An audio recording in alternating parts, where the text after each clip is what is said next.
আমি একটু আমার নিজের কথা বলে নেই। আমি জানি না, বিভিন্ন জায়গায় ওয়াজ করতে যাই। যখন আমি ওয়াজ করি কিছু এলাকার মানুষ খুব প্রশংসা করে, ভালো করে বোঝেন। আবার কিছু এলাকার মানুষ পছন্দ করে না।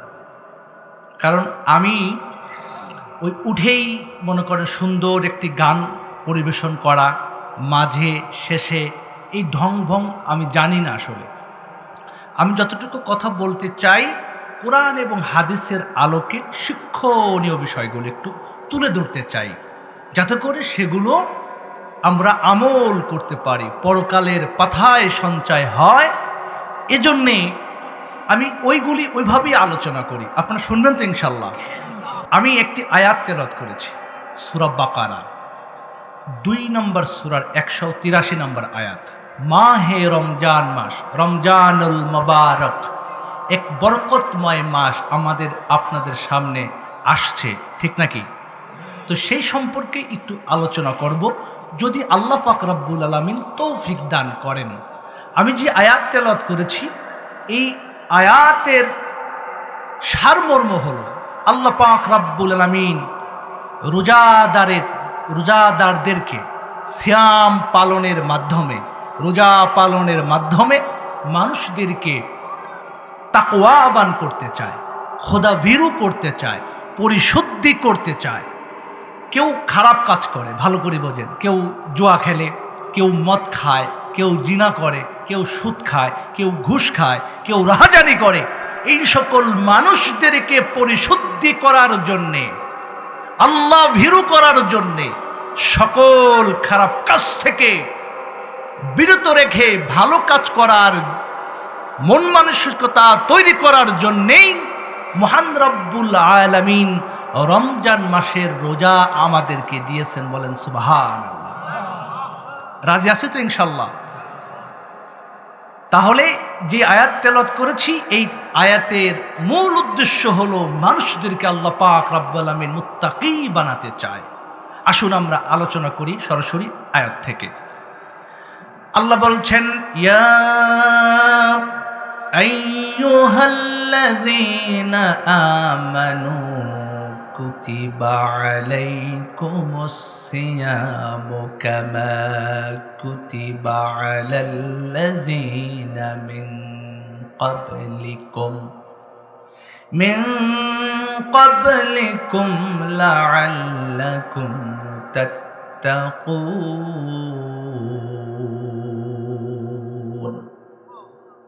আল্লাহ বলছেন, ওহে ঈমানদারেরা, আমি তোমাদের উপরে রোজা ফরজ করেছি, যেমনি করে ফরজ করেছিলাম তোমাদের পূর্ববর্তী নবী রাসূলের উম্মতের উপরে, যাতে করে তোমরা মুত্তাকি হতে পারো। সুবহানাল্লাহ। আমাদের জন্য রোজা ফরজ করেছেন, আমাদের পূর্বে মানুষদেরও রোজা ফরজ করেছিলেন। লক্ষ্য বা উদ্দেশ্য একটি, তা হচ্ছে মানুষদেরকে মুত্তাকি বানাতে চায় আল্লাহ। সুবহানাল্লাহ। আমি এই বিষয়ে আলোচনা করতে চাই। প্রথমে কিছু রোজার গুরুত্ব এবং ফজিলত আলোচনা করার পরেই আসল উদ্দেশ্য, মুত্তাকি হওয়া যায় কি করে, মুত্তাকি কাকে বলে, এই বিষয়ে একটু আলোচনা করব, যদি আল্লাহ তৌফিক দান করেন। প্রথমত হলো, আল্লাহ বলছেন তোমাদের উপরে ফরজ করেছি রোজা। আল্লাহ পাক রব্বুল আলামিন সূরা বাকারা 2 নম্বর সূরার 185 নম্বর আয়াতে বলেছেন, ফামান শাহিদা মিনকুমুশ শাহরা ফালইয়াসুম। কেউ যদি রমজান মাস পর্যন্ত হায়াত পেয়ে যায়, কোন মানুষ, কোন মুসলমান, কোন মুমিন যদি রমজান মাস পেয়ে যায়, ওই মানুষদের উপরে আল্লাহ পাক রব্বুল আলামিন একটি মাস রোজা রাখাকে ফরজ করে দিয়েছেন। সুবহানাল্লাহ। এখন কথা হলো, কিছু মানুষ রোজা রাখে না। পরের অংশে আল্লাহ বলেছেন, কেউ যদি অসুস্থ হয়, এমন অসুস্থ রোজা রাখলে তার শরীরের ক্ষতি হবে, ভালো করে বোঝেন, ডাক্তার নিষেধ করে। অথবা সফরে আছে, সফরে থাকার কারণে রোজা পালন করতে গেলে ওই মানুষের ক্ষতি হবে। এই দুই কারণ ছাড়া মুমিনের উপরে আল্লাহ পাক রব্বুল আলামিন রোজা রাখা ফরজ করে দিয়েছে। এখন কথা হলো, অসুস্থ না, সফরেও যায়নি, কিন্তু যুবক, আমাদের গ্রামে দেখেছি, ঢাকার শহরে দেখেছি, জানি না আপনাদের গ্রামে কি জানি না, কিছু যুবক ইয়াং নিজের যৌবনকে খুব প্রায়োরিটি দেয়। রোজা রাখলে যদি আমার শরীর খারাপ হয়ে যায়, এমন ছেলে এবং মেয়ে আছে কিনা? তাদেরকে লক্ষ্য করে বলি, শুনুন, যদি তোমরা নিজেদেরকে মুমিন বলে দাবি করতে চাও, নিজেদেরকে যদি মুসলমান বলে দাবি করতে চাও, যদি তোমার এমন অসুখ না হয় যেই অসুখ হলে রোজা রাখলে তোমার ক্ষতি হবে, যদি তুমি সফরে না যাও কিন্তু তুমি সুস্থ মানুষ, যদি রোজা না রাখো, তুমি আল্লাহর দরবারে মুমিন হতে পারবা না। ঠিক না ঠিক? এই জন্যে বলতে চাই, যারা আমার কথাগুলো শুনছেন, ছেলে হোক আর মেয়েরা হোক, যারা বয়স্ক সুস্থ, অবশ্যই রমজান মাস যদি পাই আমাদেরকে রোজা রাখতে হবে, হবে কিনা? বিশ্বনবী মুহাম্মদুর রাসূলুল্লাহ সাল্লাল্লাহু আলাইহি ওয়াসাল্লাম 2 মাস আগের থেকেই রমজান মাস পাওয়ার জন্য দোয়া করতেন। সুবহানাল্লাহ। যেই নবীর কোনো গুনাহ ছিল না, যেই নবীর কোনো গুনাহ নেই, আল্লাহর পরেই উনার স্থান, সেই নবীজি আমাদের প্রিয় নবী, সর্বকালের সর্বযুগের সর্বশ্রেষ্ঠ নবী এবং রাসূল, তিনি রমজান মাস পাওয়ার জন্যে আল্লাহর কাছে দোয়া করতে। এই জন্যে আমরাও দোয়া করি আল্লাহর কাছে, ওগো আল্লাহ, আর 2টা দিন বাকি আছে, আমাদেরকে এতদিন আপনি হায়াত দিয়েছেন, আপনার কাছে দোয়া করি, ওগো আল্লাহ, এই 2টা দিন হায়াত দেওয়ার পরে রমজান পর্যন্ত আমাদের সকলের হায়াত বৃদ্ধি করে দেন। সম্মানিত ভাইয়েরা, রোজা রাখতেই হবে। রোজা রাখলে মহান রব্বুল আলামিন বলেছেন রোজা রাখতে হবে, আর আল্লাহর রাসূল বলেছেন রোজা রাখলে আমার আপনার পূর্বের সমস্ত গুনাহ আল্লাহ মাফ করে দেয়। সুবহানাল্লাহ। বুখারী শরীফের হাদিস, হাদিস নাম্বার 1901, 1901 নাম্বার হাদিসে আল্লাহর রাসূল বলেছেন, মান সামা রমাদান ঈমানান ওয়া ইহতিসাবান গুফিরা লাহু মা তাকদ্দামা মিন যামবি। আল্লাহর রাসূল বলেছেন, কেউ যদি ঈমানের সাথে এবং ইহতিসাবের সাথে রোজা রাখে, রমজান মাসের রোজা রাখে, মহান রব্বুল আলামিন তার পূর্বের সমস্ত গুনার খাতা মাফ করে দেয়। সুবহানাল্লাহ। এই জন্য রোজা রাখতে হবে। কি বলেন? এরপরে রোজাদারদেরকে আল্লাহ পাক রব্বুল আলামিন কিয়ামতের দিন, মুসিবতের দিনে, ভয়াবহ দিনে চিফ গেস্ট করবেন। কি করবেন? চিফ গেস্ট, ভিআইপি, ভিআইপি মেহমান হিসাবে সম্মান দিবেন। বলেন সুবহানাল্লাহ। এই পৃথিবীতে কিছু ভিআইপি লোক থাকে পৃথিবীতে। মনে করেন বাংলাদেশের প্রেসিডেন্ট, প্রাইম মিনিস্টার, বর্তমান যিনি অন্তর্বর্তীকালীন সরকারের প্রধান ডক্টর মোহাম্মদ ইউনূস সাহেব, উনি ভিআইপি লোক বর্তমানে, ঠিক কিনা? সেনাবাহিনীর প্রধান, উনি ভিআইপি লোক। ওনাদের জন্যে ভিআইপি কিছু গেট থাকে। মনে করেন যে বাংলাদেশ থেকে বিদেশে যাবে, এয়ারপোর্টে যাচ্ছেন, ওনাদের জন্য কিন্তু আলাদা গেট, জানেন নাকি? ভিআইপি গেট আছে। ভিআইপিদের, চিফ গেস্টদের জন্য আলাদা ব্যবস্থা থাকে। তো মহান রব্বুল আলামিন এই রোজাদারদেরকে কিয়ামতের দিন ভিআইপি চিফ গেস্টের মর্যাদা দান করবেন। বলেন সুবহানাল্লাহ। আল্লাহর রাসূল বলেছেন, বুখারী শরীফের হাদিস 1896 নম্বর হাদিস, আল্লাহর রাসূল বলেছেন, ইন্না ফিল জান্নাতি বাবান ইউকালু লাহুর রাইয়ান ইয়াদখুলু মিনহুস সাইমুনা ইয়াওমাল কিয়ামাহ লা ইয়াদখুলু মিনহু আহাদু গায়রুহুম। আল্লাহর রাসূল বলছেন জান্নাতের একটি দরজা আছে, সেই দরজার নাম হলো রাইয়ান। বলেন সুবহানাল্লাহ। ওই রাইয়ান নামক দরজা দিয়ে কেবল ইয়াদখুলু মিনহুস সাইমুনা ইয়াওমাল কিয়ামাহ, কিয়ামতের দিন শুধু যারা পৃথিবীতে রোজা পালন করত ওই সকল লোকগুলোই রাইয়ান নামক দরজা দিয়ে জান্নাতে প্রবেশ করবে। বলেন সুবহানাল্লাহ। লা ইয়াদখুলু মিনহু আহাদু গায়রুহুম।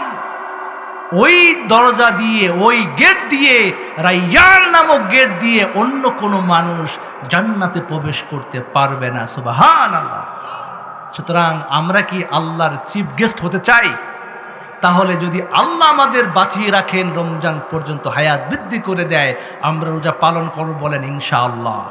আমরা যে যাই করি না কেন, আমরা রিক্সা চালাই, দিন মজুরি করি, মাঠে কাজ করি, ব্যবসা করি, চাকরি করি, যাই করি না কেন, নিজেদেরকে যদি মুমিন বলে দাবি করতে চাই, আল্লাহর সন্তুষ্টি অর্জন করতে চাই, রাইয়ান নামক গেট দিয়ে জান্নাতে প্রবেশ করতে চাই, তাহলে অবশ্যই রোজা পালন করতে হবে। ঠিক না বেঠি? সম্মানিত ভাইরা, আর দু একটি কথা বলার পরে মুত্তাকি কারা এই সকল বিষয়ে আলোচনা করব। সম্মানিত ভাইরা, কত সুন্দর কথা, রমজান মাস আসছে, ভালো করে শুনুন। কেউ যদি রমজান মাসে রোজাদারদেরকে যদি ইফতার করায়, আল্লাহর রাসূল বলেছেন ওই ব্যক্তির 3টা পুরস্কার। কয়টা পুরস্কার? ভালো করে বোঝেন। আমরা আমলের কথাই বলবো ইনশাআল্লাহ। রাজি আছি? তাহলে রোজাদারদেরকে যদি কেউ ইফতারি করায়, কয়টা পুরস্কার? 3টা। 1 নাম্বার পুরস্কার, আল্লাহ পাক রব্বুল আলামিনের হাবিব বলছেন তার জীবনের সব গুনার খাতা আল্লাহ মাফ করে দেয়। 2 নাম্বার পুরস্কার হলো তার জন্য জাহান্নাম হারাম করে দেয়। 3 নাম্বার পুরস্কার হলো আল্লাহ পাক রব্বুল আলামিন যেই রোজাদারকে ইফতারি করাচ্ছেন, যে সওয়াব ওই রোজাদার পাবে, সমান সওয়াব যিনি ইফতারি করাচ্ছেন তার আমল নামে আল্লাহ দিয়ে দেবেন। বলেন সুবহানাল্লাহ। আর রোজাদার যিনি ইফতারি করছেন তার সওয়াবও বিন্দু পরিমাণে কমাবে না। সুবহানাল্লাহ। এই 3টি পুরস্কার শোনার পরে সাহাবাগণ রাসূলুল্লাহ সাল্লাল্লাহু আলাইহি ওয়াসাল্লামকে প্রশ্ন করলেন, ইয়া রাসূলুল্লাহ, ইয়া হাবিবাল্লাহ, আমরা তো গরিব সাহাবা, আমরা পেট ভরে রোজাদারদেরকে ইফতারি করাতে পারবো না, আমরা গরিব মানুষ, তাহলে আমাদের অবস্থা কি হবে? আল্লাহর রাসূল বললেন, ও আমার সাহাবারা শোনো, কেউ যদি রোজাদারকে 1 গ্লাস পানি পান করায়, ইফতারি করায়, তার জন্য এই 3টা পুরস্কার। সুবহানাল্লাহ। কেউ যদি 1 গ্লাস দুধ দিয়ে যদি ইফতারি করায়, তার জন্য এই 3টা পুরস্কার। সুবহানাল্লাহ। এরপরে আল্লাহর রাসূল বললেন, কেউ যদি কাউকে তৃপ্তি সহকারে রোজাদারকে যদি ইফতারি করাতে পারে, এক্সট্রা 4 নম্বর পুরস্কার আল্লাহ দিবেন। বলেন সুবহানাল্লাহ।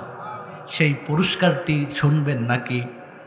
কিয়ামতের দিন, মুসিবতের দিনে মহান রব্বুল আলামিন আল্লাহ রাসূলের মাধ্যমে হাউজে কাউসারের পানি পান করাবেন। সুবহানাল্লাহ।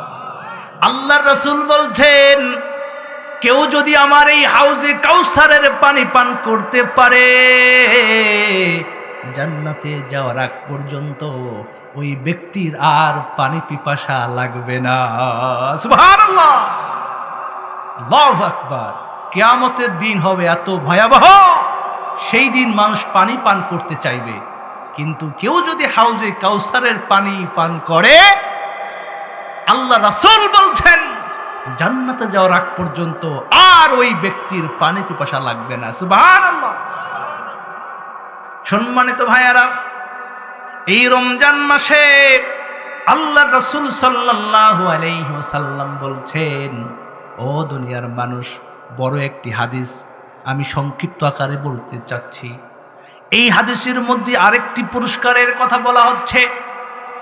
মানুষদের, আমার আপনার অনেক মানুষের কাজের মানুষ থাকে কিনা? মেয়ে মানুষ কাজের মানুষ থাকে, বাড়িতে কাজ করে, এমন আছে কি নাই? এরপরে ব্যবসা বাণিজ্যে আপনার মাঠে ঘাটে কাজ করার জন্যে কাজের মানুষ থাকে কিনা? আল্লাহর রাসূল বলেছেন, রমজানের জন্যে রোজা পালন করার ওই ব্যক্তিকে সহজ করে দেবার জন্যে কাজ যদি হালকা করে দেয়, আল্লাহ পাক রব্বুল আলামিন ওনার জন্যেও জাহান্নাম হারাম করে দিবে। সুবহানাল্লাহ।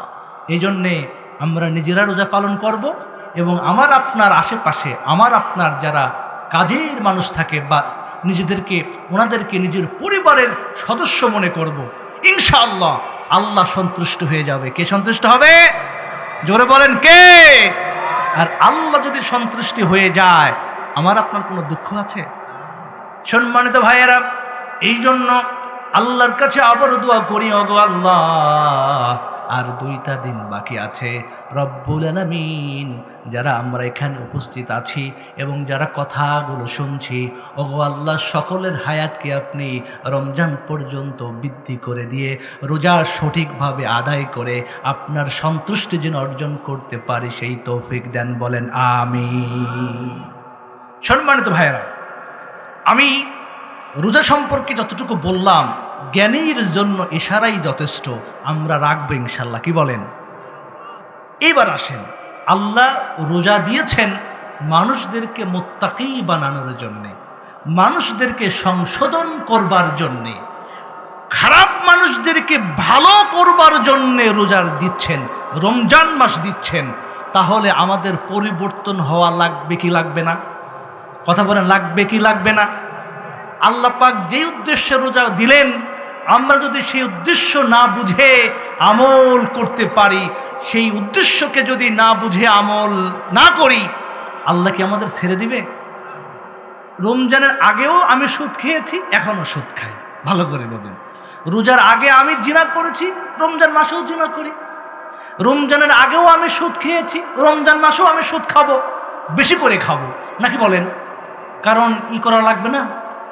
ওই যে লাস্ট 10 দিনে, রোজার শেষ দিনে মার্কেট করা লাগে না? বইয়ের জন্য মার্কেট, ছেলের জন্য মার্কেট, মেয়ের জন্য মার্কেট, আত্মীয় স্বজনের জন্য মার্কেট। এই জন্য ঘুষ আরো বেশি করে খেতে হয় কি না? আল্লাহু আকবার। আল্লাহ বলছেন, আমি মানুষদেরকে সংশোধন করতে চাই, কিন্তু এই মানুষগুলো রমজানের সংশোধিত না হয়ে আরো খারাপ কাজ বেশি করে। বলেন তো দেখি, এই সকল মানুষদের প্রতি আল্লাহর লানত হবে না সন্তুষ্টি হবে? লানত হবে। এই জন্য আমরা নাকি লানতের মধ্যে থাকতে চাই, নাকি ভালো মানুষের কাতারে থাকতে চাই?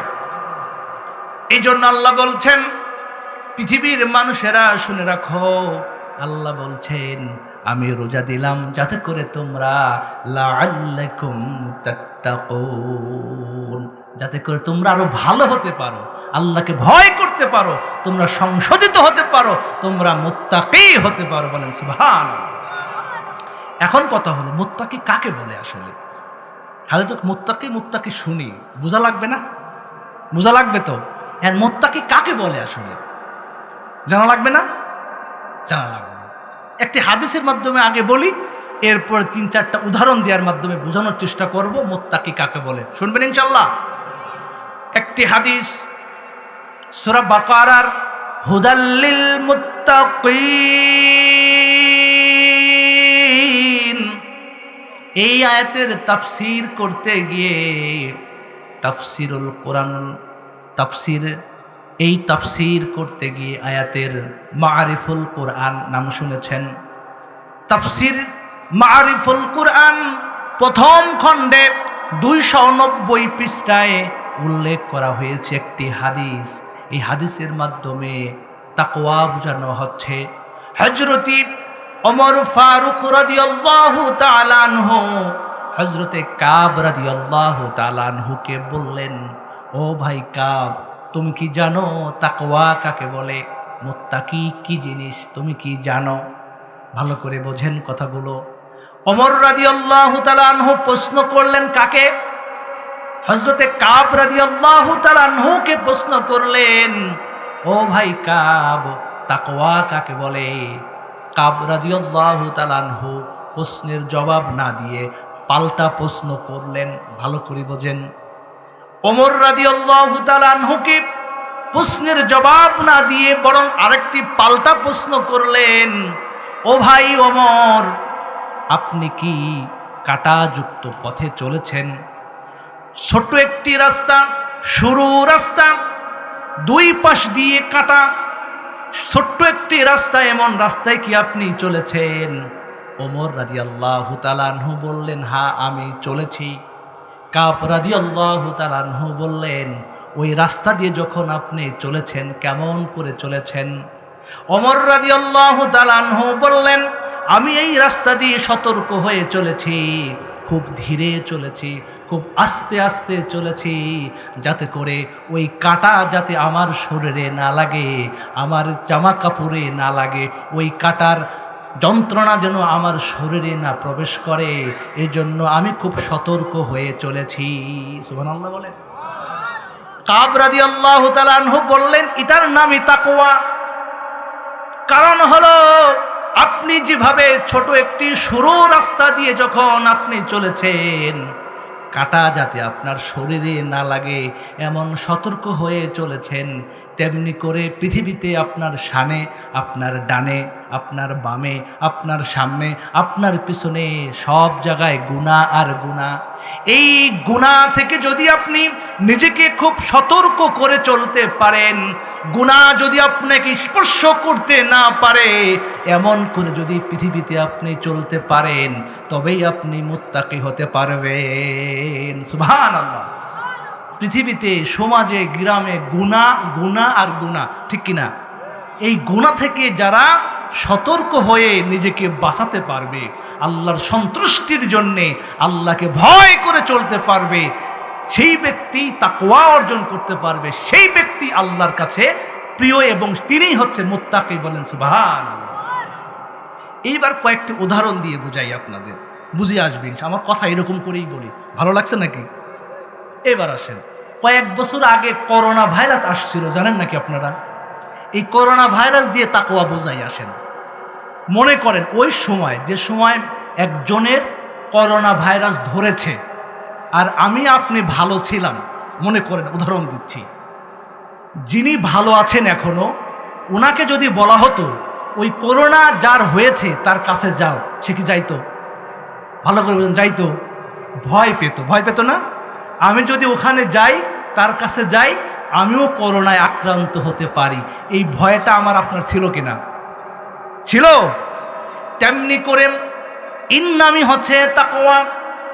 আপনি যদি ওই করোনা ভাইরাসকে যদি আপনি মনে করেন করোনা রোগীর কাছে আমি যাই, তাহলে আমি তো করোনায় আক্রান্ত হয়ে যাব, তেমনি করে যদি আপনি গুনার কাছে যাওয়ার আগে চিন্তা করেন, আমি যদি এই গুনাহ করে ফেলি, আমার আল্লাহ দেখবেন, আমার আল্লাহ আমাকে পাকড়াও করবেন, কিয়ামতের দিন আমাকে জবাবদিহি করতে হবে, এই সতর্ক হয়ে যদি ওই গুনাহটি আপনি না করেন, তবেই আপনি মুত্তাকি হলেন। বলেন সুবহানাল্লাহ। বুঝতে পেরেছেন? এইবার যুবকদের একটা উদাহরণ দিয়ে বুঝাই। মনে করেন কিছু এলাকার যুবক মোটর সাইকেল যখন চালায়, খুব স্পিডে চালায় কিনা? রাস্তা মনে করেন খুব সুন্দর, খুব বড় প্রশস্ত রাস্তা, রাস্তা খুবই সুন্দর, আর মনে করেন 25 বছর 30 বছর বয়সের একটি যুবক ভালো একটি মোটর সাইকেল, হ্যাঁ, FZS অথবা এক্স ব্লেড আছে না, এসব মোটর সাইকেল নাম শুনেছেন তো আপনারা? মনে করেন নতুন মোটর সাইকেল পেল, আর সে তাকে বড় একটি রাস্তায় ছেড়ে দিলেন, সে আস্তে চালাবে না জোরে চালাবে? খুব জোরে চালাবে, ঠিক কিনা? জোরে চালাতে চালাতে চালাতে দেখে ওই সুন্দর রাস্তায় মাঝখানে ওই রাস্তা ভাঙা। আচ্ছা বলেন তো, ওই যুবক যদি জ্ঞানী হয় তাহলে কি করবে? গতিটা একটু কমায় দিবে, ব্রেক করবে, ঠিক কিনা? যদি সে বুদ্ধিমান না হয় তাহলে সে ওইভাবেই চালাবে। আর যদি নিজেকে বুদ্ধিমান মনে করে যে আমি যদি এই গতিতে এই রাস্তায় চালাই তাহলে আমার অ্যাক্সিডেন্ট হওয়ার সম্ভাবনা রয়েছে, সুতরাং আমি গতি কমিয়ে দেব, করে কিনা? এর নামই তাকওয়া। কথা বোঝেন নাই? আমি আপনি যখন পৃথিবীতে এরকম স্বাধীনভাবে চলছি, খুব গতি দিয়ে আমি আপনি চলছি, চলার সামনে আমার সামনে এসে গেল একটি গুনাহ। ওই গুনাহ যখন আসলো, আমার গতি আমি কমিয়ে দিলাম, আমার গতি কমিয়ে দিলাম।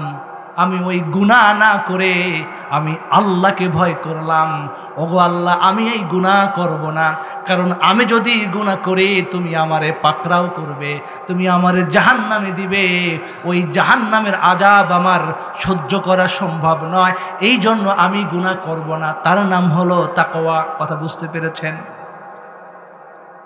এইরকম উদাহরণ যদি আপনাদেরকে দিই তাহলে বুঝে আসবে তাকওয়া কাকে বলে। সম্মানিত ভাইরা, আরেকটি উদাহরণ দিতে চাই আপনাদেরকে বোঝানোর জন্যে। ভালো করে বুঝুন, তাকওয়াবান হওয়াই লাগবে, কারণ রমজান দিচ্ছে এই কারণেই, আমাদের মুত্তাকি বানানোর জন্যে, আমাদের মুত্তাকি হওয়াই লাগবে, ঠিক না বেঠিক? আরেকটি উদাহরণ দিচ্ছি। মনে করেন এমন একটি জায়গা আছে, সেই জায়গায় সাধারণ মানুষের প্রবেশ নিষেধ। ভালো করে বোঝেন, এমন এরিয়া আছে কি না? আছে। মনে করেন ক্যান্টনমেন্ট, অথবা প্রধানমন্ত্রীর বাসভবন, রাষ্ট্রপতির বাসভবন আছে না? এই সকল জায়গায় সকলেই প্রবেশ করতে পারবে কি? কিন্তু কোনো কারণে মনে করেন আপনি অনুমতি পেয়েছেন, আপনাকে প্রবেশ করতে দেওয়া হলো, আপনি প্রবেশ করেছেন, কিন্তু আপনি দেখতে পেলেন লেখা আছে you are being watched by CC camera, যে আপনাকে সিসি ক্যামেরা দিয়ে পর্যবেক্ষণ করা হচ্ছে। আপনি কি করছেন না করছেন সিসি ক্যামেরা আপনাকে দেখছে। এই লেখা যদি আপনি দেখেন, বলেন তো দেখি আপনি সেখানে সতর্ক হয়ে চলবেন, নাকি খুব শান্তিতে চলবেন, নাকি খুব আপনার ইচ্ছা মতো চলবেন? বলেন। সতর্ক হয়ে চলবেন না। কারণ হলো যেই সিসি ক্যামেরা দিয়ে আমাকে দেখানো হচ্ছে, আমি যদি কোনো অন্যায় করতে চাই সেখানে, মনে করেন আমি প্রধানমন্ত্রীর বাসভবনে ঢোকার পরে আমি যদি অন্যায় কাজ করতে চাই, আমাকে আপনাকে পাকড়াও করা হবে কিনা? এবং এমন পাকড়াও করা হবে, আমাকে ফাঁসিও দিতে পারে। এই ভয়ে যদি আপনি সেখানে খুব সতর্ক হয়ে চলেন, তার নাম হলো তাকওয়া। বুঝতে পেরেছেন? তেমনি করে মহান রব্বুল আলামিন সার্বক্ষণিক আপনার আমার উপরে সিসি ক্যামেরা লাগিয়ে দিয়েছেন। এই কথা যদি আমি আপনি বুঝি, তাহলে তো কোনো খারাপ কাজ করব না, ঠিক না বেঠিক? আল্লাহ বলছেন কিরামান কাতিবিনা ইয়ালামুনা মা তাফআলুন। আল্লাহু আকবার। আল্লাহ পাক রব্বুল আলামিন বলছেন, সম্মানিত লেখকবৃন্দ, আমার আপনার আমল নামা লিখছে, সব সময় পর্যবেক্ষণ করছে আমি কি করছি, আপনি কি করছেন। আল্লাহ পাক রব্বুল আলামিন সেটা আমার আপনাকে দেখে রাখছেন। এই চিন্তা ফিকির যদি আমি করে চলি, তাহলে আমি মুত্তাকি হতে পারবো, ঠিক না বেঠিক? সম্মানিত ভাইয়েরা, ভালো করে শুনুন। এই যে সম্মানিত লেখকবৃন্দ আমার আপনার আমল নামা লিখে রাখছেন, ওই জিনিসগুলো কিয়ামতের দিনে, মুসিবতের দিনে আমার আপনার হাতে উঠাইয়া দেওয়া হবে। কি করবেন? আমার আপনার হাতে উঠিয়ে দিবে। ভালো করে বোঝেন। তখন আমি আশ্চর্য হয়ে যাব যে আমি পৃথিবীতে যা কিছু করেছিলাম, মহান রব্বুল আলামিন সব কিছু রেকর্ড করেছেন। সুবহানাল্লাহ। মহান রব্বুল আলামিন বলছেন সূরা বনী ইসরাঈল 17 নম্বর সূরার 14 নম্বর আয়াতে আল্লাহ পাক রব্বুল আলামিন বলছেন, ইকরা কিতাবাকা কাফা বিনাফসিকাল ইয়াউমা আলাইকা হাসিবা। আল্লাহ পাক রব্বুল আলামিন কিয়ামতের দিন, মুসিবতের দিনে মানুষদেরকে তার আমলনামা দিবে। ইকরা বলবে পড়ো, তোমার আমলনামা আজকে তুমি পড়ো, আজকে তোমার হিসাব তুমি নিজেই দিতে যথেষ্ট। সুবহানাল্লাহ। আমি আপনি যখন আমার আমল নামা পেয়ে যাব, আমি আশ্চর্য হয়ে দেখব যে আমার আমল নামার মধ্যে কোনো আমল বাদ দেওয়া হয় নাই। আমার আপনার জন্য কিতাব লেখা হচ্ছে, ডায়েরি লেখা হচ্ছে। ইকরা কিতাব আকা, তুমি তোমার কিতাব পড়ো, তুমি তোমার আমল নামা পড়ো, তুমি তোমার ডায়েরি পড়ো। আজকে তোমার হিসাব তুমি নিজেই দিতে যথেষ্ট। বলেন সুবহানাল্লাহ। কি চমৎকার কথা না? আমি আপনি কিতাব পাওয়ার পরে আর কোনো উকিল লাগবে, কোনো বিচারক লাগবে? আমি আপনি নিজেই বুঝে যাব যে আমি জান্নাতে যাচ্ছি নাকি জাহান্নামে যাচ্ছি। মহান রব্বুল আলামিন কিয়ামতের ময়দানে, মুসিবতের দিনে আল্লাহ কারো প্রতি জুলুম করবে না, কারো প্রতি জুলুম করবে না। যে যা প্রাপ্য তাই তাকে বুঝিয়ে দেওয়া হবে। আল্লাহ বলছেন সূরা মুমিন 40 নম্বর সূরার 16 এবং 17 নম্বর আয়াত, আল্লাহ বলছেন লিমানিল মুলকুল ইয়াউম লিল্লাহিল ওয়াহিদিল কাহ্হার।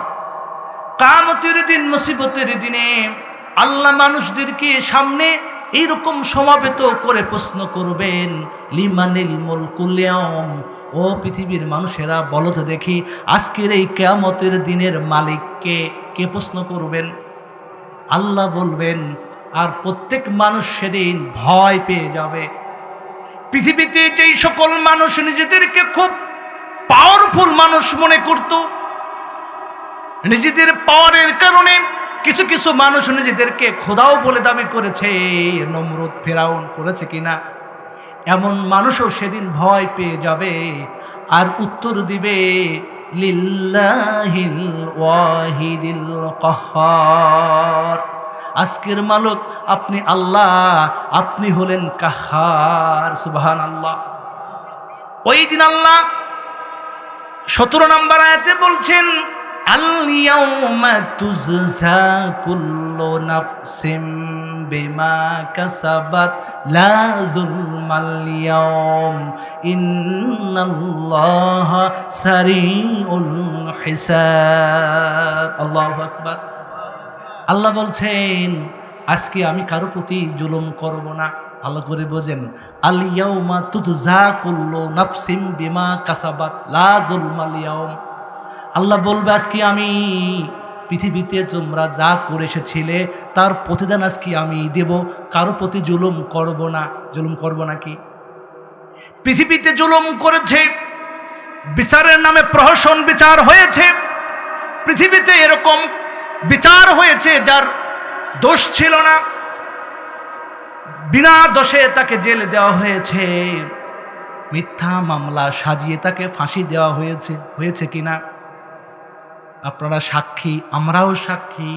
আর আল্লাহ বলছেন লা যুলমাল ইয়াউম, আমি কিয়ামতের দিন কারো প্রতি জুলুম করব না। অর্থাৎ কেউ যদি জান্নাতে যাবে তাকে আমি জাহান্নামে দিব না।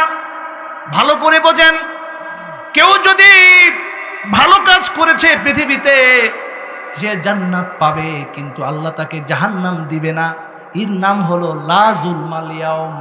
কিন্তু পৃথিবীতে এমন ঘটনা ঘটেছে, দোষ ছিল না, নিষ্পাপ ব্যক্তিদেরকে জেলে নিয়েছে কিনা? জেলের মধ্যে নেওয়াই শেষ করে নাই, মিথ্যা মামলা দিয়ে, মিথ্যা সাক্ষী দিয়ে ফাঁসির দড়ি গলায় ঝুলিয়েছে। ঠিক না বে ঠিক? আপনারা জানেন 2023 সালের 14ই আগস্টে এই বাংলার জমিনের প্রখ্যাত মুফাসসির, যাকে আমরা সকলে কোরআনের পাখি বলেছি, আল্লামা দেলার হোসেন সাইদি, ভালো করে বোঝেন, 13ই তারিখে তাকে চিকিৎসা দেওয়ার নামে পিজি হাসপাতালে ভর্তি করলেন। চমৎকার হাসি, কত চমৎকার হাসি আমরা দেখলাম। মনে হলো না বেশি অসুস্থ, এরকম মনে হয় নাই। চমৎকার হাসি দিয়েছে কিনা? পরের দিন ওই আল্লামা দেলার হোসেন সাইদিকে মেডিকেল কিলিংয়ের মাধ্যমে তাকে হত্যা করেছে। ঠিক না বেঠি? আল্লাহ বলছেন লা যুলমাল ইয়াউম। ভালো করে শোনো, আল্লামা দেলার হোসেন সাইদিকে যারা বিনা কারণে মেডিকেল কিলিংয়ের মাধ্যমে হত্যা করেছে, লা যুলমাল ইয়াওম, ওই দিন কারো প্রতি জুলুম করা হবে না।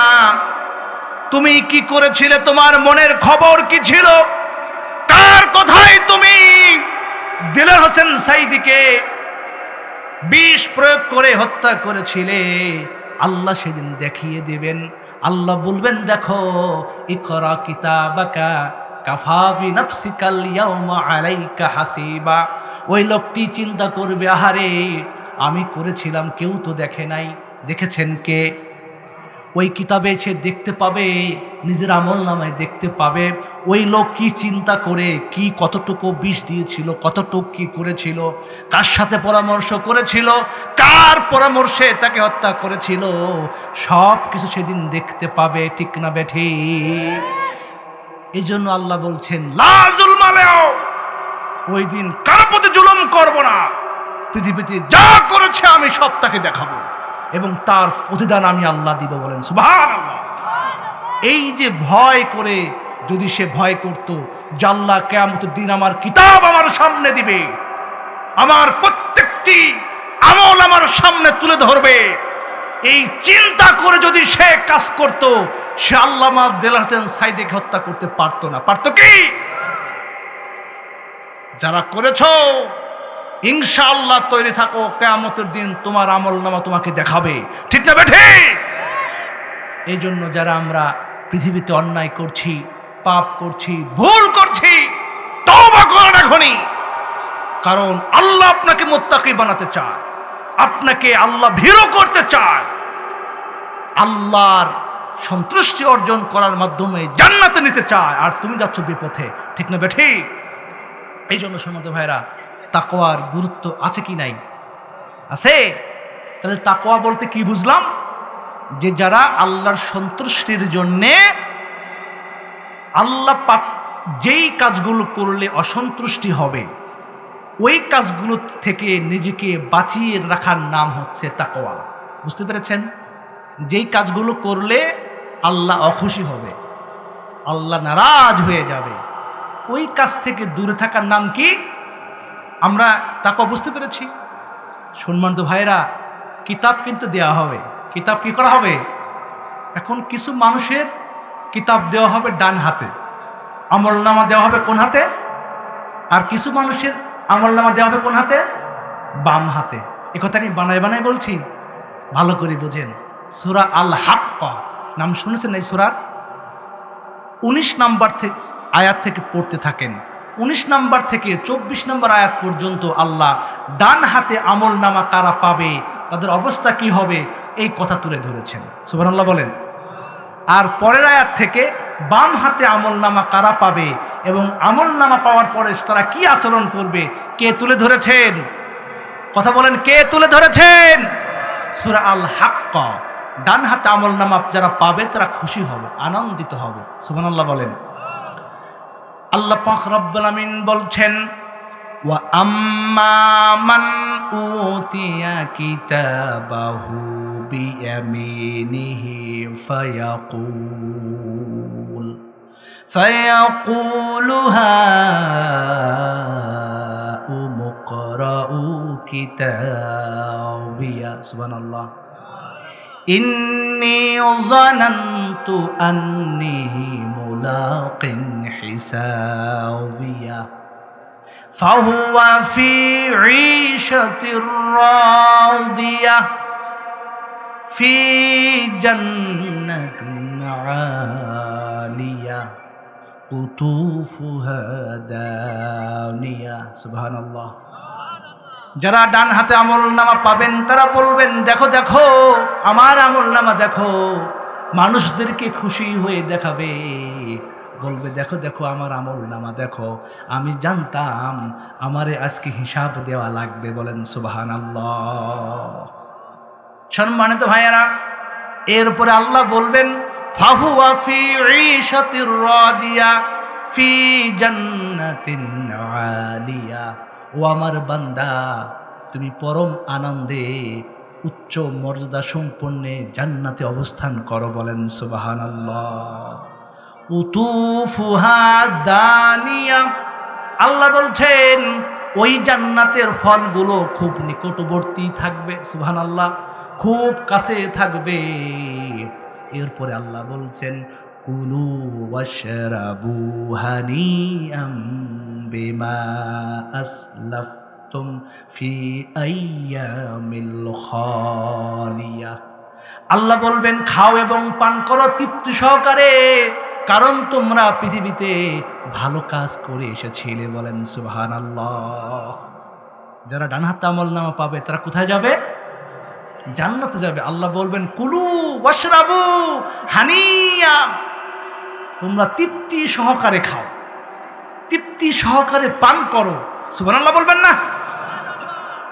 আর যাদেরকে বাম হাতে আমলনামা দেওয়া হবে, ও পৃথিবীর মানুষ ভালো করে শোনো, যাদের বাম হাতে আমলনামা দেওয়া হবে, আল্লাহ পাক রব্বুল আলামিন ওই বান্দা বাম হাতে আমলনামা পাওয়ার পরে শুধু আফসোস করতে থাকবে। কি করবে? যারা ডান হাতে আমলনামা পেয়েছিল তারা আনন্দ করেছে, তারা জান্নাতে চলে গেল। আর যাদেরকে বাম হাতে আমলনামা দেওয়া হবে তারা শুধু আফসোস করবে, তারা যাবে জাহান্নামে। ঠিক না বেঠিক? আল্লাহ বলছেন ওয়া আম্মা মান উতিয়া কিতাবাহু বিশিমালিহি ফায়াকুলু ইয়া লাইতানি লাম উতা কিতাবিয়া। বাম হাতে আমলনামা পাওয়ার পর সে বলবে হায়, আমার আমলনামা যদি আমাকে না দেওয়া হতো কতই না ভালো হতো। ওয়ালাম আদরি মা হিসাবিয়া, হায় আমার হিসাব যদি না নিত কতই না ভালো হতো। শুধু আফসোস। ভালো করে বোঝেন, বাম হাতে আমলনামা পাওয়ার পর সে আফসোস করে বলবে হায় আল্লাহ, আমাকে যদি আমলনামা না দেওয়া হতো কতই না ভালো হতো, আমার হিসাব যদি না দেওয়া লাগতো কতই না ভালো হতো। ইয়া লাইতাহা কানাতিল কাদিয়া, হায় আমার পৃথিবীর মৃত্যুই যদি চূড়ান্ত মৃত্যু হয়ে যেত, আমাকে যদি আর জীবিত না হওয়া লাগতো, আমাকে যদি আর হিসাব দেওয়া না লাগতো, কত আফসোস। বলবে আমি পৃথিবীর মৃত্যুই যদি চূড়ান্ত মৃত্যু হয়ে যেত কতই না ভালো হতো। কি আফসোস! কথা বুঝতে পেরেছেন? আল্লাহ পাক রব্বুল আলামিন কোরআন শরীফে বলেছিলেন শুধু পৃথিবী শেষ নয়, পরকাল বলতে জীবন আছে। আল্লাহ বলেছে না?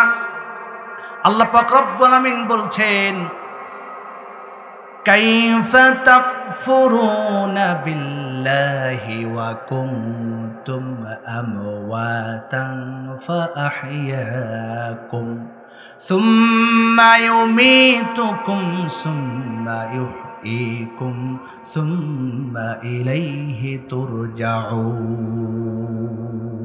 আল্লাহু আকবার। আল্লাহ বলছেন তোমরা কিভাবে আমি আল্লাহর নাফরমানি করতে পারো, যে আল্লাহ আমি তোমাদের প্রাণ দান করলাম, তোমাদের কোনো প্রাণ ছিল না, তোমরা নিষ্প্রাণ ছিলে। তোমাদের মা বাবার মাধ্যমে আমি আল্লাহ পাক রব্বুল আলামিন তোমাদের পৃথিবীর মুখ দেখালাম। এরপরে আবার তোমাদের মৃত্যু দান করব, এরপরে আবার তোমাদের জীবিত করব, আমি আল্লাহর কাছে তোমাদেরকে নিয়ে আসব। আল্লাহ এই কথা বলেছিলেন কিনা বলেন? বলেছিল। এরপরে বাম হাতে আমলনামা পাওয়ার পর আল্লাহ বলবেন, ওই বান্দারা যখন বলবে হায় আল্লাহ, আমার পৃথিবীর মৃত্যুই যদি চূড়ান্ত মৃত্যু হয়ে যেত কতই না ভালো হতো। কিন্তু আল্লাহ পাক রব্বুল আলামিন তাদের কথা শুনবেন না। শুনবেন নাকি? মা আগনা আন্নি মালিয়া, আরো আফসোস করবে হায় আল্লাহ, পৃথিবীর বুকে যে এই সম্পদ অর্জন করেছিলাম, এই সম্পদ তো আমাদের কোনো কাজে আসলো না। সুদ খেয়ে, ঘুষ খেয়ে, রাহাজানি করে, ছিনতাই করে, মানুষকে ঠগিয়ে কত সম্পদ অর্জন করেছিলাম, আজকে তো কোনো সম্পদ কাজে আসছে না।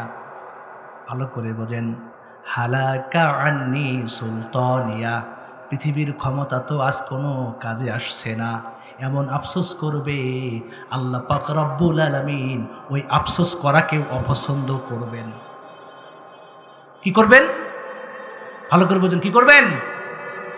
এই যে আফসোসগুলো করবে যারা বাম হাতে আমলনামা পাওয়ার পরে, এই আফসোসও আল্লাহ কি করবেন?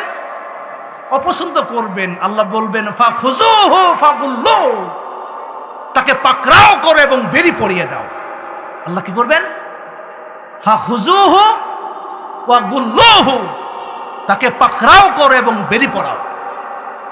সুম্মা জাহিমা সাল্লু, তাকে জাহান্নামে নিক্ষেপ করো। নাউজুবিল্লাহ বলবেন না? যারা বাম হাতে আমলনামা পাবে তাদেরকে আল্লাহ বলবেন তাদের পাকড়াও করো, তাদের গলায় তাদের হাতে পায়ে বেরি পরাইয়া দাও আর জাহান্নামে নিক্ষেপ করো। নাউজুবিল্লাহ। এখন কোন পথে যাবেন? ডানপন্থী না বামপন্থী? হ্যাঁ, তাহলে যদি ডানপন্থী হতে চান তাহলে তাকওয়াবান হওয়া লাগবে, খোদা ভীরু হওয়া লাগবে, আল্লাহকে ভয় করে কাজ করতে হবে, প্রত্যেকটা কদম ফেলাতে হবে, প্রত্যেকটা কাজ করতে হবে আল্লাহকে ভয় করে, যে আমি যেই কাজটি করছি আল্লাহ দেখছেন। আমি যদি ভালো কাজ করে থাকি আলহামদুলিল্লাহ বলবো যে এর জন্য আমি পুরস্কৃত হব ইনশাআল্লাহ, আর যদি খারাপ কাজ করি সেটাও আল্লাহ দেখবেন। এই চিন্তা ভাবনা করে খারাপ কাজ থেকে দূরে থাকার নাম হচ্ছে তাকওয়া। যদি আপনি তাকওয়াবান হতে পারেন, আপনার আমলনামা দেওয়া হবে কোথায়? ডান হাতে। ঠিক না ঠিক? এইবার আসুন, তাকওয়ার গুরুত্ব কত, মুত্তাকিদের গুরুত্ব কত।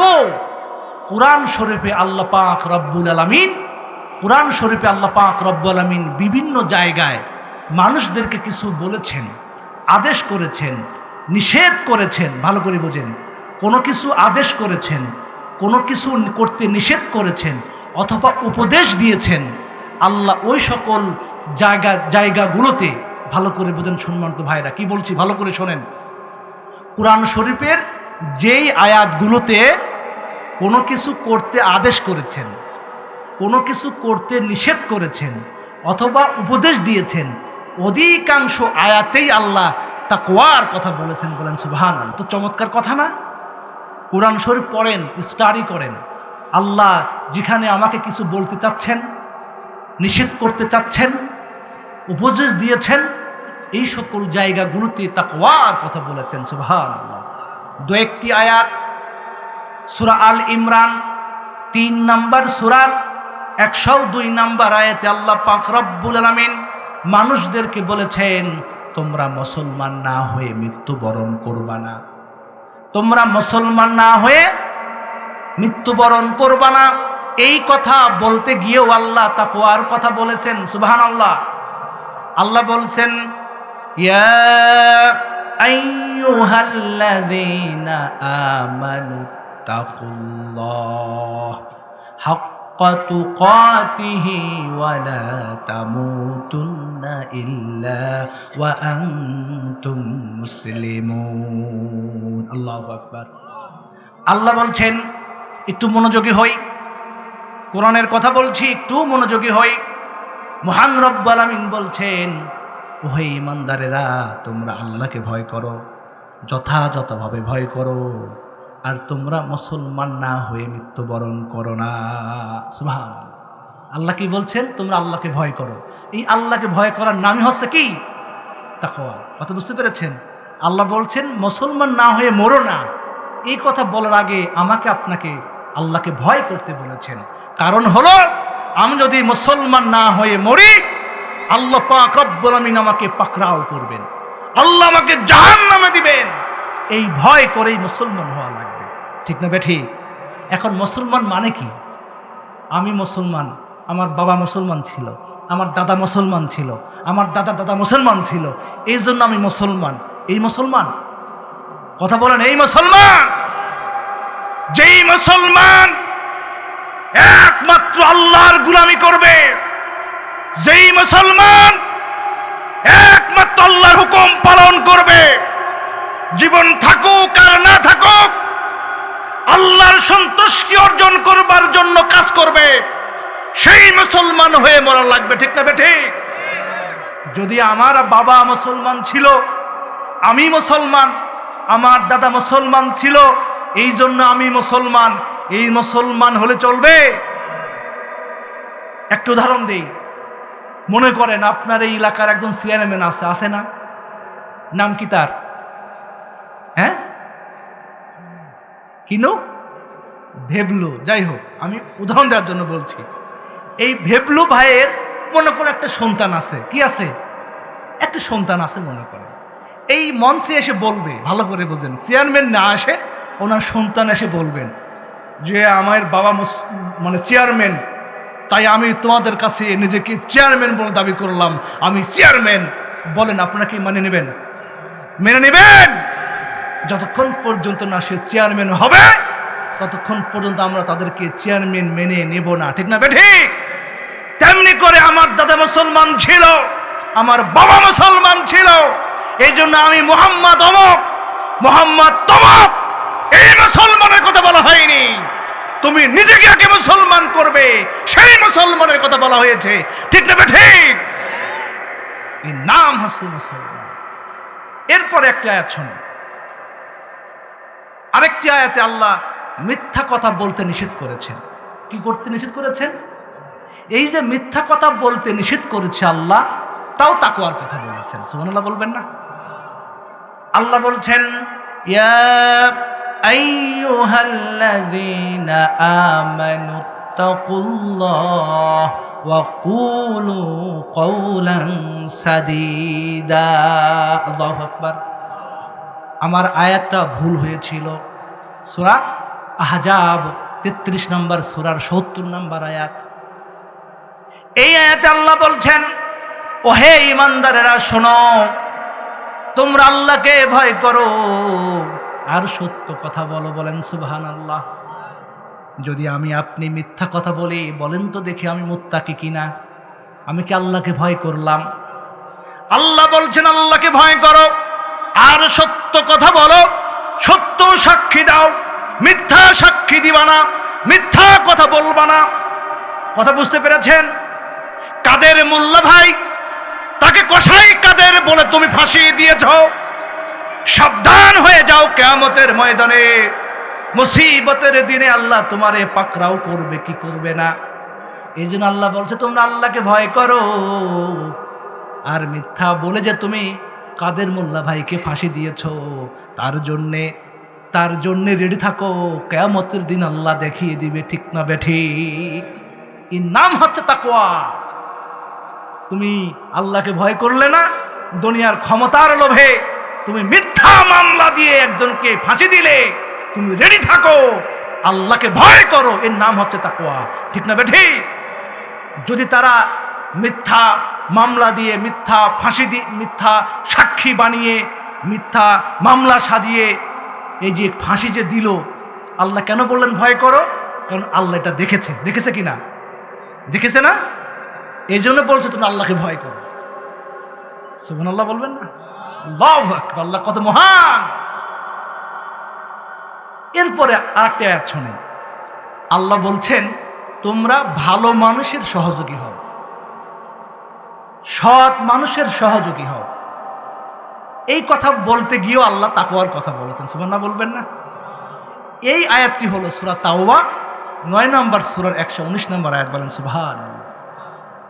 আল্লাহ বলছেন, ইয়া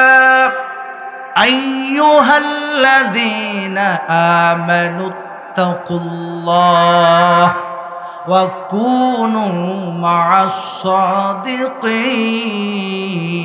সাদিকিন। আল্লাহু আকবার। আল্লাহ বলছেন, ওহে ঈমানদারেরা, তোমরা আল্লাহকে ভয় করো আর সৎ মানুষের সহযোগী হও, ভালো মানুষের সহযোগী হও। সুবহানাল্লাহ। এই জন্য আপনাদের বলতে চাই, এই সমাজে কিছু ভালো মানুষ আছে, ওই ভালো মানুষের সাথে থাকতে হবে, ভালো মানুষের সহযোগিতা করতে হবে।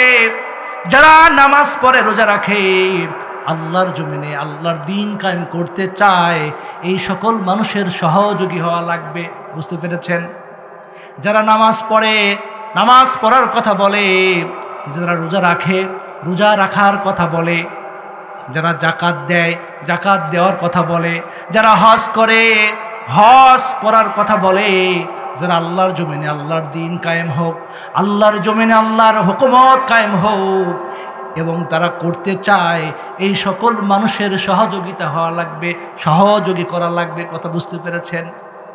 নাকি ওই সকল মানুষের সহযোগী করবেন যেই সকল মানুষেরা রোজা রাখে না, যেই সকল মানুষেরা নামাজ পড়ে না, যেই সকল মানুষেরা মদ খায়, যেই সকল মানুষেরা জুয়া খেলে, যেই সকল মানুষেরা সুদ খায়, যেই সকল মানুষেরা ঘুষ খায়, যেই সকল মানুষেরা রাহাজানি করে, সমাজে রাষ্ট্রে ফাসাদ সৃষ্টি করে, এই সকল মানুষের সহযোগী হওয়া লাগবে কিনা?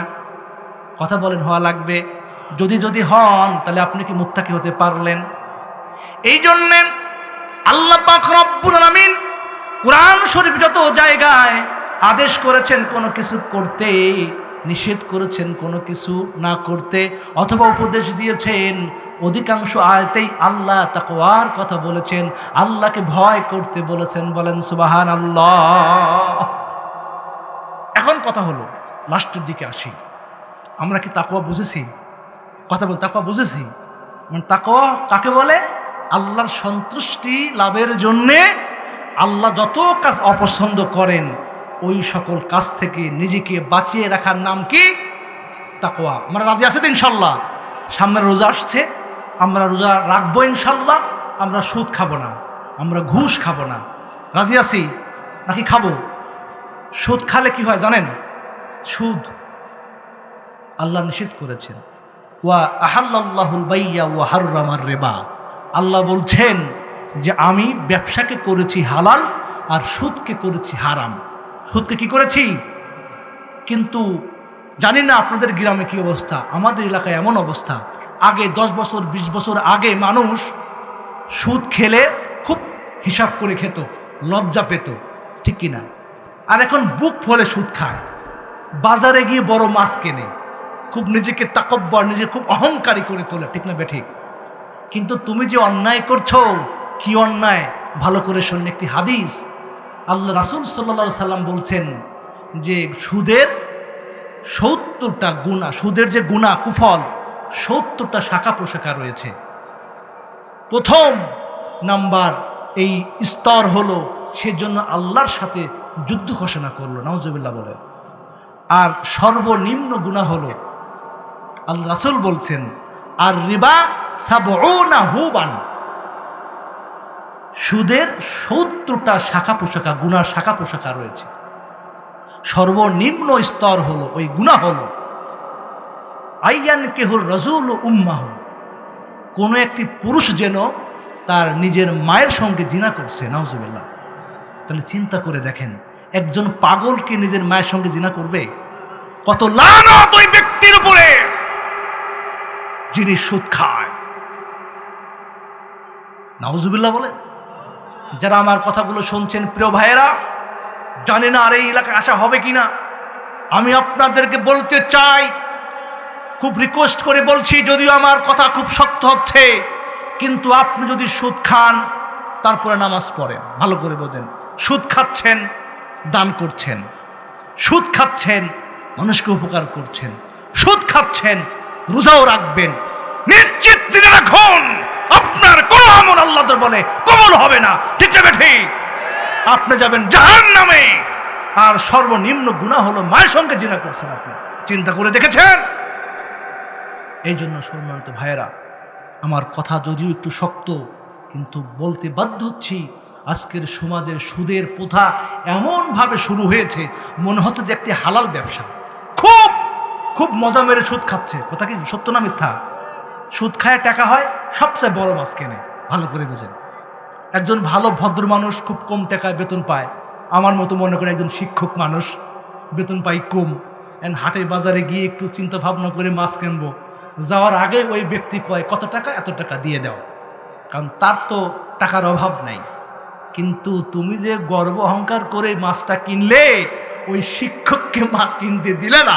মনে করেন কথার কথা বলছি, তুমি সাবধান হও, তুমি আল্লাহকে ভয় করো নাই, তুমি তাকওয়াবান হতে পারো নাই, তুমি মুত্তাকি হতে পারো নাই, তুমি আল্লাহকে ভয় করো নাই, তুমি তাগুতের শয়তানের পথে অনুসরণ করে তুমি কাজগুলি করছো। নিঃসন্দেহে তুমি কাল কিয়ামতের ময়দানে মুসিবতের দিনে আল্লাহর হাতে পাকড়াও হবে, তুমি জাহান্নামে যাবে, নিশ্চিত থাকো ইনশাআল্লাহ জাহান্নামে যাবে, ঠিক না বেঠিক? এই জন্য প্রিয় ভাইয়েরা, যারা সুদ খান, আপনাদের পায়ে ধরি, আপনাদের ভালোবাসি, আল্লাহর ওয়াস্তে বলছি, এই দুনিয়ায় রিজিকের অভাব নাই। আপনি সুদ ছেড়ে ভালো একটি কাজের আপনি কাজ করেন, আপনার আল্লাহ বরকত দিবে। ঠিক না বেঠিক? আল্লাহ আপনাকে বরকত দিবে। সবচেয়ে বড় কথা হলো আপনাকে মরতেই হবে। মরার পরে যে সুদ খেয়ে যাচ্ছেন, এই টাকা পয়সা কি করবেন আপনি? আপনি তো কবরে নিতে পারবেন না। পারবেন কি? এই পৃথিবীতে কিছু ভালোভাবে বেঁচে থাকার জন্য আপনি সুদ খাচ্ছেন। নিঃসন্দেহে আপনারা খোঁজলে দেখবেন যারা সুদ খাচ্ছে, যদিও টাকা হয়, তারা খুব অশান্তির মধ্যে থাকে। কি থাকে? গত 5 দিন আমি বিচার করেছি আমার গ্রামে, ভালো করে বোঝেন। গত 5 দিন আমার গ্রামে বিচার করেছি। আমার একটা সামাজিক একটা আছে, মানে একটা লেভেল আছে, মনে করেন আমি ওদিক যাচ্ছি না। সামাজিক একটা কি আছে, লেভেল আছে আমার। একজন ব্যক্তি এসে বলতেছে যে সুদ নিছে, সুদের টাকা দিতে পারতেছে না। ভালো করে বোঝেন, দিবে কোথায় থেকে? সে তো অভাবী, এই জন্য তো সুদ নেয়, সুদের টাকা নেয়। অভাবী। আমাদের সমাজে কর্জ হাসানা দেয় না, মানুষকে ধার দেয় না, ধার দিলে দিতে চায় না, এই জন্য মানুষ ধার দেয় না, সুদ দেয় এখন। ঠিক না বেঠিক? অভাবী মানুষ সুদ নেছে আর দিতে পারে না, এখন ওই ব্যক্তি থেকে জোর করে টাকা নেবে। ওই ব্যক্তি আমার কাছে আসে, ভাই কি করি কম তো দেখে। আচ্ছা ঠিক আছে, দেখা যাক।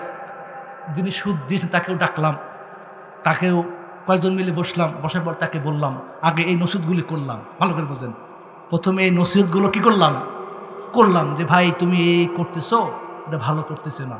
সে মাথা নিচের দিকে মাথা দিয়ে বলছে, আমি আর খাবো না। কি করবো না? খাবো না। আল্লাহ তাকে মাফ করুক, বলেন আমিন। এরপরে বুঝিয়ে শুনিয়ে তাকে বললাম যে টাকাগুলো যদি না দেয়, তোমার তো টাকা অনেক আছে, এই টাকাগুলো যদি না দেয় তোমার সমস্যা হবে। ও গরিব মানুষ, না দিল ছেড়ে দাও। তখন সে কেঁদে ফেলে বলতেছে কি, এরকম অনেক টাকা মানুষের কাছে পাই, দিতে চায় না। ভালো করে বুঝছেন তো অশান্তি কোন জায়গায় দেখেছেন? যদিও মনে করতেছেন সে শান্তিতে বসবাস করে, না, তার ঘুম হয় না। আর যিনি রিক্সা চালায়, দিন মজুরি করে, ছোট ব্যবসা করে, ছোট কাজ করে, পবিত্র কাজ করে, সে রাতের বেলায় ইশার নামাজ পড়ার পরে পরিবারের সাথে ভাত খাওয়ার পরে ঘুমাতে যায়, সুন্দরভাবে ঘুমিয়ে যায়। বলেন সুবহানাল্লাহ। এটাই তো শান্তি, এটাই তো আল্লাহর নিয়ামত।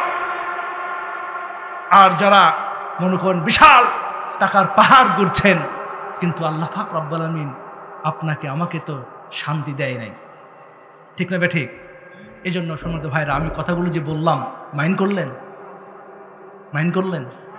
আচ্ছা, আরেকটা কথা বলি এবার। আমি কয়েকটা খালি আমি বলেছি, কিন্তু আমি আমলের কথা বলবো। ঠিক না বেঠিক?